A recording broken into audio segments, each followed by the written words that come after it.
कुणाल, बहुत शुक्रिया आपका समय देने के लिए। स्वागत है 18 स्वदेश पर। शुरुआत आपसे करना चाहेंगे, बताइए आज क्या चुना है आपने ट्रेड के लिए? हाँ, गुड आफ्टरनून सभी को।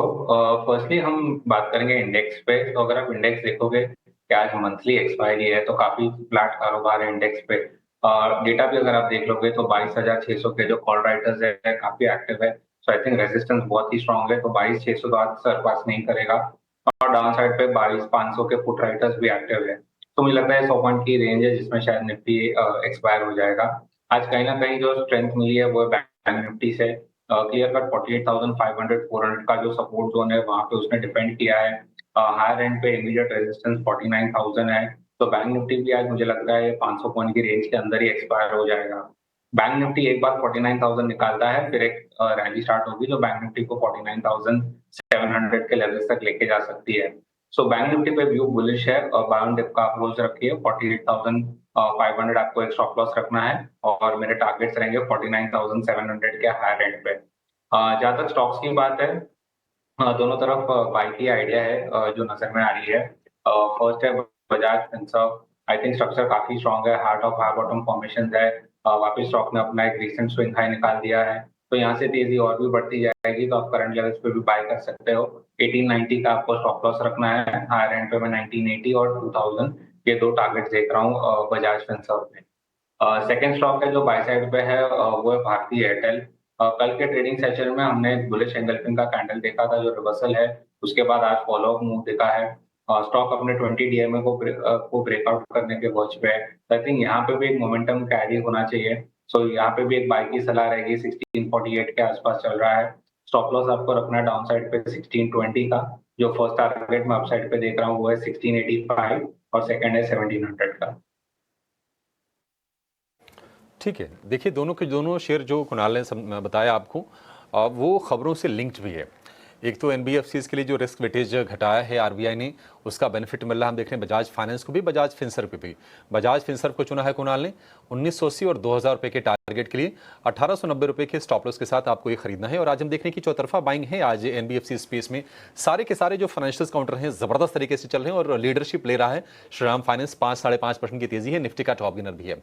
दूसरा जो शेयर चुना भारतीय एयरटेल का, खबरें ये आ रही हैं कि भारतीय एयरटेल अपने डीटीएच कारोबार का विलय टाटा प्ले के साथ कर सकता है। और इसके चलते हम देख रहे हैं कि शेयर में आज थोड़ी तेजी शुरुआती थी वो गायब होती दिखी है, लेकिन फिर भी जो अंडर करंट है वो बुलिश है भारतीय एयरटेल का, और इसके चलते इस पर बाय की रिकमेंडेशन आपको दे रहे हैं कुणाल। आगे बढ़ेंगे। सचिन जी, आप बताइए आपके ट्रेड्स कौन से होंगे, कहां पर आप बुलिश हैं? Good afternoon Abhishek ji. Well, market इन दोनों थोड़ा सा वॉलेटाइल है और दोनों साइड्स की अपॉर्चुनिटीज जो है वो देता हुआ नजर आ रहा है। हम देख रहे हैं पिछले कुछ टाइम से कुछ स्टॉक स्पेसिफिक एक्शंस भी जो है वो बने हुए हैं।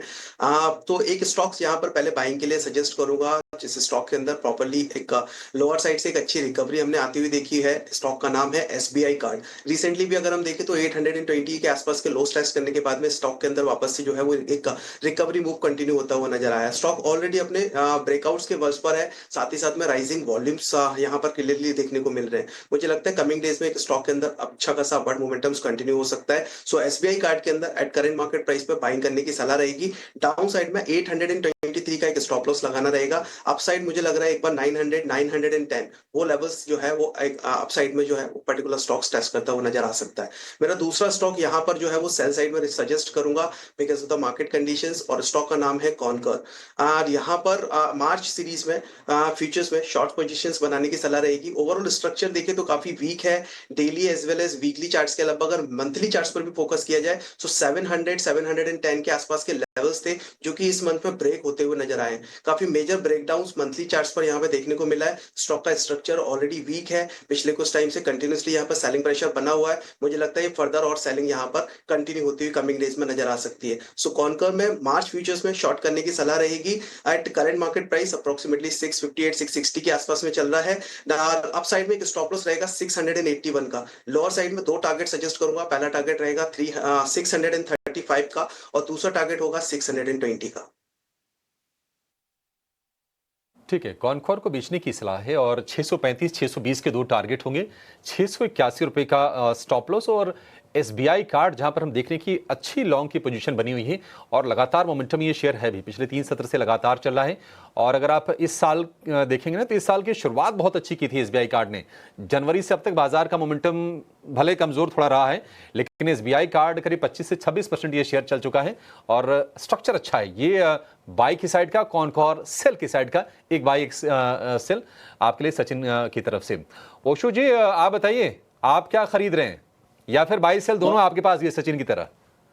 नहीं, दोनों बाई की ही रिकमेंडेशन है। सबसे पहला मुझे लगता है बैंकिंग एंड फाइनेंशियल सेक्टर काफी पॉजिटिव दिख रहा है, तो पहला बाई का रिकमेंडेशन एक्सिस बैंक में है। अगेन एक सेफर बेट है, ऐसा नहीं कि बहुत अग्रेसिव ब्रेकआउट आया है काउंटर में, बट अगर हम देखें पिछले 15-16 दिनों से ये काउंटर बिल्कुल सेम लेवल्स के आसपास होवर कर रहा है, अपने शॉर्ट टर्म मूविंग एवरेज के ऊपर होवर कर रहा है, तो करंट लेवल्स पे ही बाई करने की सलाह रहेगी। And expected target axis bank में नियरली 1060 का बनता हुआ दिखाई दे रहा है। एंड वही एडवाइजेबल स्टॉप लॉस रहेगा 995 का, बिकॉज यहां से एक्सपेक्टेड रहेगा कि बैंकिंग में एक अच्छा मोमेंटम देखने को मिल सकता है। तो एक्सिस बैंक का वेटेज के हिसाब से मुझे लगता है कि यहाँ पे एक अच्छी बाइंग स्ट्रैटेजी लेकर के चलनी चाहिए। सेकेंड काउंटर जिसमें अगेन एक बाई का व्यू है, वो कुणाल के साथ मेरा काफी ज्यादा सेम ऑब्जर्वेशन है। भारती एयरटेल में मेरा भी बाई का अप्रोच है एंड सेम फॉर्मेशन के वजह से आज लग रहा है कि भारती एयरटेल में एक अच्छा लॉन्ग बिल्डअप देखने को मिल सकता है। तो भारतीय एयरटेल पे करंट लेवल्स पे बाई करने की सलाह है। सेम स्टॉप लॉस मेंटेन करना है 1620 का एंड आने वाले 2 से 3 दिनों में नियरली 1690 तक के टारगेट्स हमें देखने को मिल सकते हैं। मिलाकर 5 कॉल्स खरीदारी की हमें मिली है और एक कॉल बिकवाली की। हमारे तीनों टेक्निकल एक्सपर्ट्स की तरफ से उनके क्लोजिंग ट्रेड्स और इन ट्रेड्स में बजाज ट्विंस में से बजाज फिनसर्व कुणाल के रेडार पर, साथ ही भारतीय एयरटेल दोनों कॉल्स पर खरीदारी की राय। वहीं एक्सिस बैंक का और भारतीय एयरटेल अगेन ओशो कृष्णन के भी रेडार पर भारतीय एयरटेल है और सचिन की तरफ से एसबीआई कार्ड जो कि ब्रोकरेजेस के भी बुलिश रेडार पर है और यहां से 1000 तक के टारगेट्स भी अगर ब्रोकरेजेस की माने तो एंटिसिपेट किए जा रहे हैं।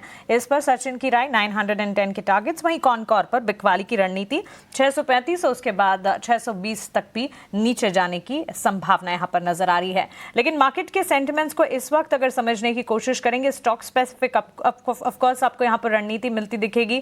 फाइनेंशियल सर्विसेज, बैंक्स और मेटल्स हैं जहां पर हम देख रहे हैं कुछ हद तक मोमेंटम बिल्ड होता हुआ, लेकिन pharma, IT, FMCG, mid select players, energy, auto, real estate, ये सारे के सारे स्पेसेस है जहां बिकवाली का दबाव। तो टेक्सचर जो है ऑल इन ऑल मार्केट का वीक जरूर नजर आ रहा है और इस वीक टेक्सचर में आईटी, फार्मा जैसे डिफेंसिव प्लेयर्स भी बाजार को संभाल नहीं पा रहे हैं। लेकिन जहां पर एक्शन दिख रहा है उन स्टॉक्स पर फोकस करते हैं। एचडीएफसी बैंक के स्टॉक को एक बार पुल अप करना चाहिए और फार्मा नहीं चल रहा, लेकिन सन फार्मा दिन के उच्चतम स्तर पर ट्रेड करता हुआ दिखा जरूर। इस वक्त एचडीएफसी बैंक के चार्ट्स में भी कुणाल अगर देखें ऑलमोस्ट 1.5% के मूव देखने को मिल रहे हैं और साथ ही सन फार्मा पर भी एक नजर होनी चाहिए because Sun Pharma stock price में मूवमेंट पॉजिटिव है और इस वक्त भी at day high. Pharma sector नहीं चल रहा, लेकिन फार्मा मेजर सन फार्मा में एक्टिविटी है। आई थिंक ओवरऑल अगर आप देखोगे, फर्स्टली एचडीएफसी बैंक की मैं बात करूंगा। यहाँ पे स्टॉक ने अपने 200 डीएमए पे सपोर्ट लिया है, प्लस आज के ट्रेडिंग सेशन में अपने 20 डीएमए को भी ब्रेक किया है। तो कहीं ना कहीं बैंक निफ्टी पॉजिटिव है। सो यहाँ पे फॉलोअप मूव अभी इम्पोर्टेंट है। कल के ट्रेडिंग सेशन में अगर फॉलोअप मूव आ जाता है तो हम देख सकते हैं कि बैंक निफ्टी में एक अच्छी खासी तेजी रहेगी करंट लेवल से। तो बहुत ही क्रिटिकल जोन पे है। तो मुझे लगता है कल के लिए एक बहुत अच्छा ट्रेड बन सकता है एचडीएफसी बैंक। कल अगर आज के हाई को सरपास कर लेता है तो आप एचडीएफसी बैंक को लॉन्ग करके जा सकते हो। एंड मुझे लगता है हायर लेवल्स पे एटलीस्ट स्टॉक 1740 1780 के लेवल्स बता सकता है। सो एचडीएफसी बैंक पे मेरा व्यू बुलिश है। लोअर एंड पे 1680 सपोर्ट है, जब तक ये लेवल नहीं तोड़ता है तब तक पॉजिटिव रहना है। जहां तक सन फार्मा की बात है, यहाँ पे मैं मेजरली इसको कहूंगा कि ट्रेंड अभी भी डाउन है, लोअर टॉप लो बॉटम्स है। आज एक्सपायरी है, इसके लिए शॉर्ट कवरिंग का मूव आ रहा है। जो भी शॉर्ट्स बने थे रिसेंट टाइम्स में वो कवर हुए हैं, इसके लिए मूव दिखाई दे रहा है। शायद ये मूव थोड़ा और एक्सटेंड हो जाए शॉर्ट कवरिंग की वजह से, बट ओवरऑल स्ट्रक्चर वीक है। जो रेजिस्टेंस है स्टॉक को वो अपने 20 डीएमए के है, जो है 1705 के आसपास, करंटली 1645 है। सो अभी भी शॉर्ट टर्म के लिए अगर किसी को बुलिश प्ले करना है तो एक बार ट्रेड ले सकते हैं लॉन्ग साइड के लिए। बट ओवरऑल ट्रेंड खराब है स्टॉक के लिए। जो सपोर्ट उसने तोड़ा था हाई लेवल्स पे 1700 1720 के जोन का, वहां से हमने देखा है कि कंटिन्यू सेलिंग प्रेशर है। सो बाउंस एक अपॉर्चुनिटी रहेगी आगे जाके हायर लेवल पे वापस सेल पोजीशन ढूंढने की। ये जो मूव आया है वो स्पेसिफिक शॉर्ट कवरिंग का मूव। सन फार्मा और साथ ही बैंकिंग प्लेयर में मेजर एचडीएफसी बैंक पर ये राय आपको मिलती हुई। एक नजर एसआरएफ स्पेशलिटी केमिकल स्पेस